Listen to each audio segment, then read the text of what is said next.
एक मज़ेदार बात अभी आप चर्चा में मुझे बता रहे थे कि आदमी के घुटने में दर्द हो रहा है, तो इसका मतलब ये है कि वो कहीं भीतर डिप्रेस है। ये कैसे हो सकता है? ये बड़ी बात समझने वाली बात है। सहज है कि बोलते हैं उसने कंधे डाल दिए, सामने वाले व्यक्ति ने कंधे डाल दिए, उसके कंधे झुक गए। डिप्रेशन की अवस्था में, अवसाद की अवस्था में, जब व्यक्ति के किसी मस्तिष्क के कोने पर बड़ी चोट गहरी पड़ती है, दुख की अवस्था आती है, अवसाद की अवस्था, शोक आता है, तो शोक की अवस्था में व्यक्ति अपना मोरल डाउन कर देता है। और जब मोरल डाउन होता है तो व्यक्ति खिंच करके नहीं चलता, और खिंच करके नहीं चलेगा तो बॉडी वेट कहाँ जाएगा उसका? घुटनों पर। और बॉडी वेट वहाँ गिरा तो घुटना एक शॉकअप के रूप में काम करता है, वहाँ जाकर के वाट डिपॉजिट होने लगता है। तो वो दर्द का शुरुआत का एग्जैक्ट कारण वहीं से होता है।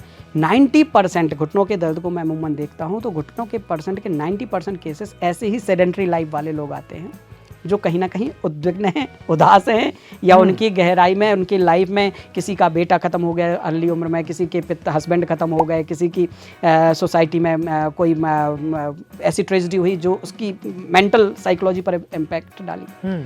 तो ये होता है और ये प्रैक्टिकली सामने मेरे सामने केसेस हैं। और किस तरह के रोग और आप उपचारित करते हैं? मनोकायिक समस्याएं जिनको हम साइकोसोमेटिक डिसऑर्डर्स बोलते हैं। व्यक्ति को लगता है कि हमें शरीर में दर्द है, लेकिन कई बार दर्द नहीं होता है, वो दर्द का भ्रम होता है।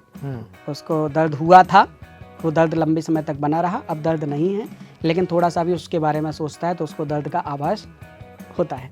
तो हम उसको मना नहीं कर सकते कि आपको दर्द नहीं है, लेकिन धीरे धीरे करके उसको समझना पड़ता है।